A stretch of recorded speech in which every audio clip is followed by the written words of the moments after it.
तीनों अपनी माँ और अपनी दोनों बहनों से मिलने अपने ससुराल से अपने मायके में आती हैं। अरे माँ, आप कितनी कमजोर हो गई हो, थोड़ा बहुत ध्यान अपने आप पर भी दो।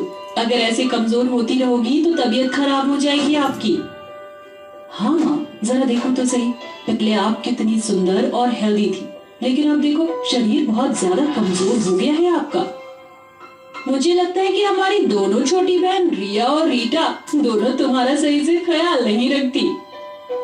अरे दीदी, हम तो अपनी माँ का अच्छे से ख्याल रखते हैं, लेकिन पता नहीं क्यों माँ को हमारी चिंता सताई जा रही है। हाँ दीदी, आप सही कह रही है, माँ को ये चिंता सताई जा रही है कि हम दोनों की शादी कैसे घर में होगी, आपकी तरह हम खुश होंगी या नहीं। हाँ मेरी प्यारी बेटी, मैं चाहती हूँ कि तुम पांचों हमेशा खुश रहो, जैसे सुमन, रेखा और पूजा।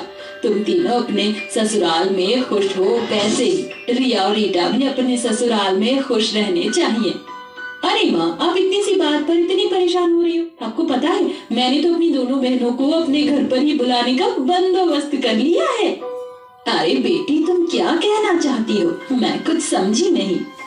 अरे माँ, क्या आपको नहीं पता कि हमारे दो देवर भी हैं जो विदेश में पढ़ते हैं, और आपको पता है कुछ ही दिनों में वह विदेश से अपनी पूरी पढ़ाई करके वापस यहाँ लौटने वाले हैं।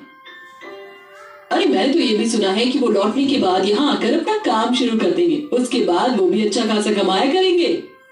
अरे वाह बेटी, ये तो बहुत अच्छी बात है। फिर तुम अपनी दोनों बहनों के रिश्ते की बात कब करने वाली हो अपनी सास से? अरे माँ, आप चिंता मत करो, बहुत जल्द हम अपनी सास से अपनी दोनों बहनों के रिश्ते की बात कर लेंगे। उसके बाद आपकी पांचों बेटियां एक ससुराल में खुशी खुशी रहेंगी। ये सब सुनने के बाद सुमित्रा बहुत खुश हो जाती है। देखते ही देखते 1-2 दिन बीत जाते हैं और अब सुमित्रा की तीनों शादीशुदा बेटियां अपने ससुराल लौट आती हैं।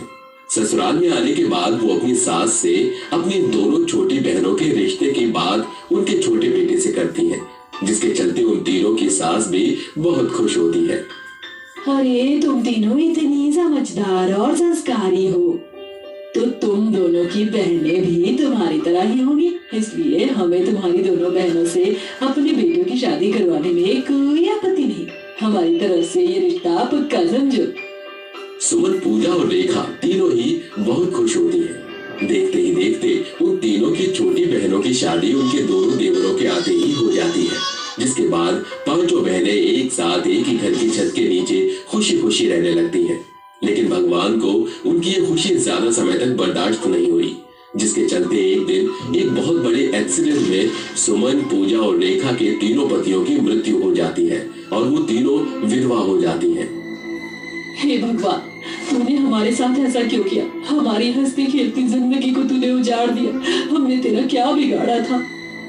पता नहीं किसकी काली नजर लग गई हमारी खुशियों को। हमने किसी का क्या बिगाड़ा था जो हमारे साथ इतना बुरा हुआ? मैं अपने पति के बिना नहीं रह सकती, मैं मरना चाहती हूँ। सुमन की ऐसी बातें सुनकर उनकी सास कावेरी उनसे कहती है, बस करो तुम तीनों, चुप हो जाओ। तुमसे ज्यादा मुझे अपने बेटों को खोने का दुख है, लेकिन मैंने फिर भी हौसला रखा है। तुम भी हौसला रखो, सब कुछ ठीक हो जाएगा। अपनी सास की बात सुनने के बाद वो तीनों शांत हो जाती है, जिसके बाद दुर्गेश अपने बेटे रोहित और रोहन के साथ मिलकर अपने तीनों बेटों का अंतिम संस्कार करवा देता है। लेकिन उस दिन के बाद से उनके घर में काफी कुछ बदल जाता है। अब रेखा, सुमन और पूजा तीनों ही विधवा हो चुकी थी, जिसके चलते कावेरी और दुर्गेश उन दोनों को हर एक चीज से दूर रखते और उनकी दोनों छोटी बहनों का ख्याल ज्यादा रखते, जिसके चलते रिया और रीटा भी अपनी बहनों के साथ बहुत ज्यादती करने लगती है। कभी करे तो कभी हाय दया, इनकी कॉमेडी में है ऐसी लचक कि पूरे दिन ये करे। हाँ माँ जी, आप उन्हें समझाओ कि हम पांचों बहू एक समान हैं इस घर के अंदर, इसलिए उन्हें हमारे साथ ऐसा बर्ताव नहीं करना चाहिए। अरे तो इसमें हर्ज ही क्या है? अगर तुम घर के काम कर लोगी तो क्या चला जाएगा? वैसे भी वो दोनों तुम्हारी छोटी बहन है और तुम तीनों ही विधवा, कम से कम अपनी छोटी बहनों को तो जीने दो। कावेरी उन तीनों से ऐसा कहकर चली जाती है, जिसके चलते अब सुमन, रेखा और पूजा तीनों को ही विधवा होने के बाद घर में कोई नहीं पूछता है। उनकी बहुत बेकदरी होने लगती है। वहीं दूसरी तरफ रिया और रीटा बहुत ज्यादा अय्याश होने लगती है।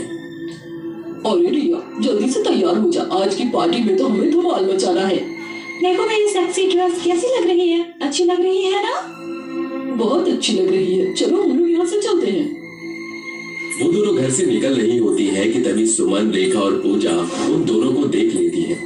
तुम दोनों ने ये क्या वाहियात कपड़े पहने हैं? तुम्हें ऐसे कपड़े पहनने में जरा भी शर्म नहीं आई? अभी के अभी जाओ और इन कपड़ों को उतार कर कुछ और पहन लो। तुम तीनों होती कौन हो हमें हमारे कपड़ों के ऊपर बोलने वाली? हमारा जो दिल करेगा हम वही पहनेंगे, लेकिन तुम्हें क्यों जलन हो रही है? कहीं ये बात तो नहीं कि हम दोनों सुहागन हैं और तुम तीनों विधवा हो इसलिए? तुम दोनों ऐसा सोच भी कैसे सकती हो? ओहो, इसमें सोचने की क्या बात है, ये तो साफ जाहिर होता है। वैसे हम पास वाले डिस्को जा रहे हैं, अगर हमारी खुशियां तुमसे बर्दाश्त नहीं होती तो यहाँ से चली जाओ। रीता और रिया दोनों ही डिस्को में पार्टी करने चली जाती है। अपनी दोनों बहनों के मुंह से ये सब सुनकर उन तीनों को बहुत बुरा महसूस होता है।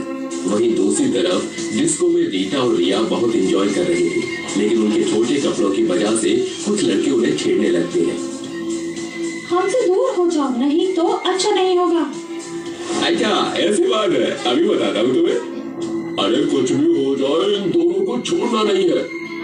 वो दोनों रिया और रीता को अपने कंधे पर उठा लेते हैं और वहां से ले जाने लगते हैं, लेकिन तभी रोहन और रोहित आ जाते हैं और वो प्रदीप और कुणाल की जमकर पिटाई करते हैं, जिसके बाद वो दोनों रिया और रीता को बचाकर घर ले आते हैं। आज अगर मेरी तीनों भाभियों ने मुझे तुम्हारे बारे में नहीं बताया होता तो पता नहीं तुम्हारे साथ क्या होता। जो तुम्हें इस घर में लेकर आई, तुमने उन तीनों का ही अपमान किया। अरे तुम्हें तो उनका शुक्रगुजार होना चाहिए। हमें माफ कर दो दीदी, हमसे बहुत बड़ी गलती हो गई। हमें अपनी गलती का एहसास है, हमें ऐसे नहीं बोलना चाहिए था आप तीनों से।